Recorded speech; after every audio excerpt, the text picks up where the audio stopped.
Ako yung tipong taong kayang mag-enjoy kahit nag-iisa lang ako. Mas prefer ko pa ngayon kaysa marami akong kasama. Kasi feeling ko every time na may kasama ako, I feel like hindi ako komportable. Hindi ko magagawa yung gusto ko. Bilang introvert person, mas naka-focus kasi ako sa aking inner thoughts. Gusto ko yung na-express ko yung sarili ko.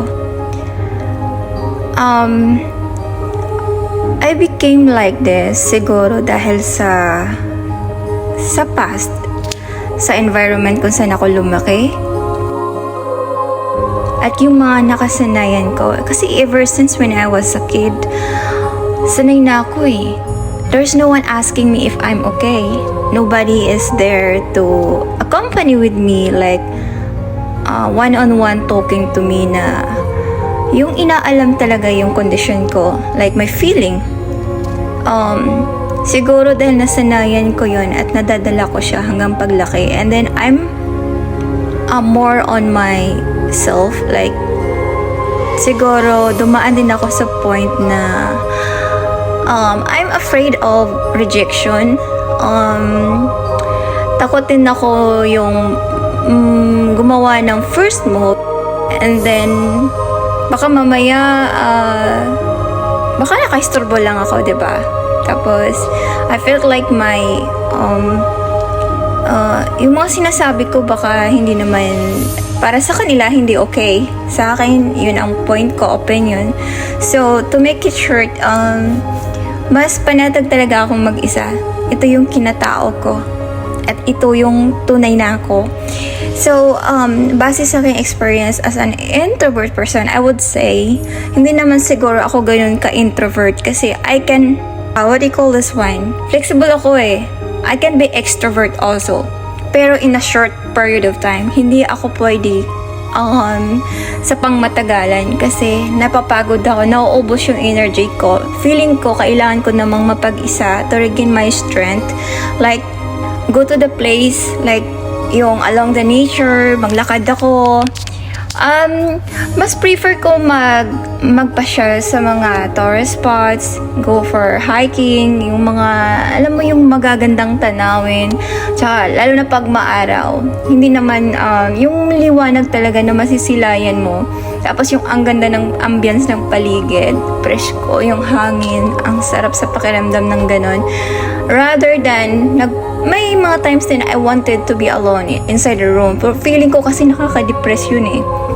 If you stay in a long time, tapos isang sarado na room, feeling ko hindi ako nakakahinga.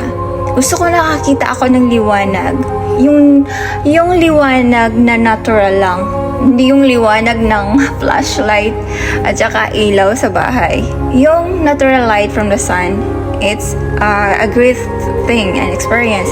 Ang ilaw din like sa gabi, I like moon. Yung pag may buwan, tapos nakikita mo yung stars. Ang sarap sa feeling. I'd like to stay like, for example, nasa balkonahe ako, nakaka-relax, ang gaan lang sa pakiramdam. Yung may mga ganun eh.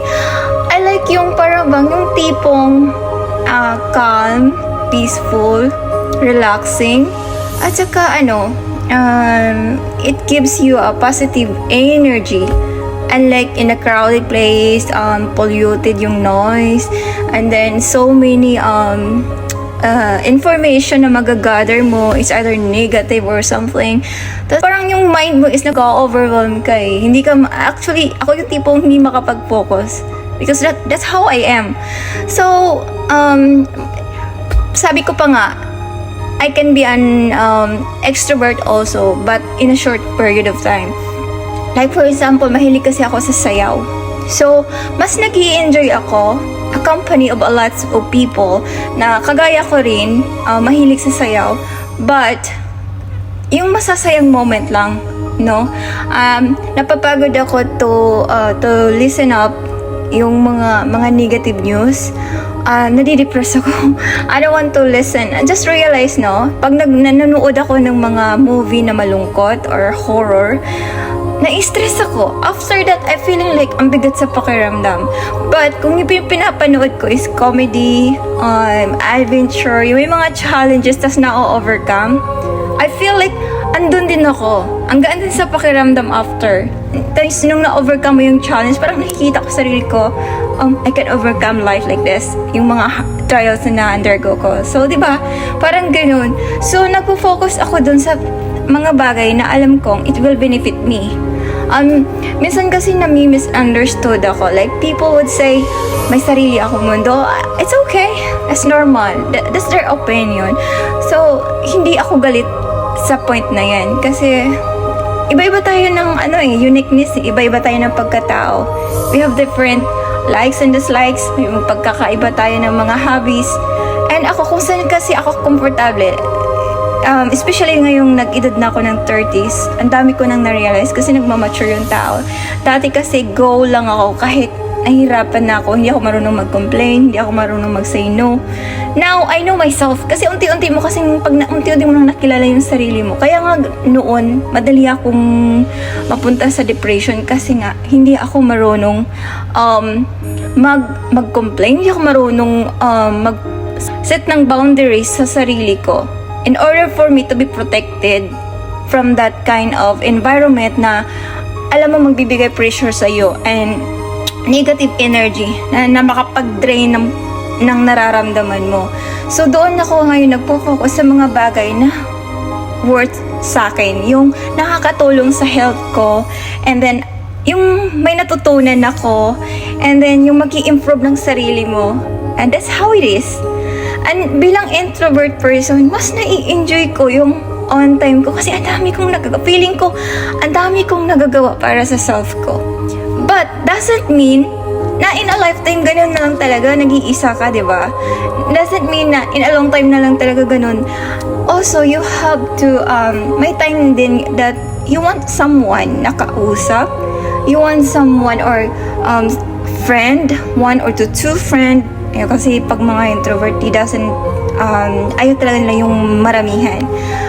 Magkaiba kasi ang kakilala, mga kagrupo, mga kasabayan or something sa kaibigan. So, pagdating sa kaibigan, you choose like one or two friends. Kasi, that's how it is. Mas okay na yung isa, dalawa. Mas komportable, mas panatag. Hindi ka masyado maraming niisip. And the rest of them are like, spares lang sa atin sa buhay, no? Because life is like to benefit each other. So, nandito tayo sa mundong ito to benefit each other. Pero we need to choose people yung worth sa time natin. Kasi nga, our lives, tayo yung magdi-decide. Tayo yung gumagawa. So, si God lang yung mag-guide sa atin. So, that's why we need to ask Him before we do something. Kasi minsan, ang dami nating gustong gawin. But, hindi ibinibigay sa atin. But know why? God has a purpose. There is a reason. So, ayaw ko yung mga bagay-bagay na i-stress ko yung sarili ko to situation na hindi ko naman mabago. And then, I don't like hearing problems of others kasi feeling ko na mga problema din ako. I am the person na parang kumbaga sa baso, puno na yung tubig. Tapos, gusto mong dagdagan pa. So, yung tubig na yun, ibig sabihin nun, yung baso, ikaw yun. O ako yun. Tapos, yung tubig, isang problema. Puno na yun eh. So, gusto mo dahil puno na siya, ayaw na siyang dagdagan. So, nag-focus ka na lang sa mga bagay. Doon ka na lang, kumbaga, sa hangin. Humihinga ka na lang sa hangin kasi nga, that's how it is. Kaso may dumating, gusto pang maglagay ng tubig. Sana, wala nang space, diba? Sana ilalagay. So, diba? So, nagpapanik ka kasi wala nang mapaglagyan. So, I don't want to, may mga certain problems na I like to listen, but, it's depend on anong klaseng problema, wag lang sa pera. Okay, kasi ako talaga yung tipong tao na ayokong inuutangan ako kasi hindi ako yung tipong mahilig mangutang. Nagkautang man ako siguro through bank once or twice sa mga certain lang na time na kailangan ko talaga. Pero yung mga bagay-bagay lang na no, I'm not like that. Okay, so yun lang, ma-share ko lang is yun ako. And I don't want the way na change ako ng isang tao. You can help me to improve myself, but never pressure me to change myself. Kasi wala namang all I know is nothing wrong to myself. And you cannot dictate me because this is me.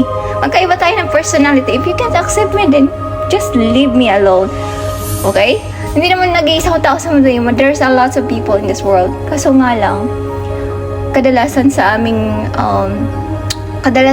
mga gaya namin, minsan natitake advantage if you don't know your limitation. So that's why I don't want to undergo with that. Ngayon, kumbaga, you have to decide for yourself. Mahirap mag-stay sa isang sitwasyon na masyado kang kind to other people. So, minsan magkailangan mo din maging strict. It's not kung ano yung status mo sa buhay. Minsan kasi may mag-complain, sabi mo, hindi mo bagay yung mga. So, ako kasi, if ever I said no, and then sabi mo, actually I don't care. I don't care with their opinions anymore kasi I really care the most is yung work ko, yung saan ako kumikita, at then yung sarili ko, yung sa buhay ko, kasi yun kasi yung pinakamalaga. And of course I care about my family, pero before anything else, you gotta put yourself first dito sa mundong to. And then, of course, you have to put God first before everything and every decision. Pero para sa mga tao, like, you need to put yourself first before others. And that's normal. Kasi that's how we protect ourselves.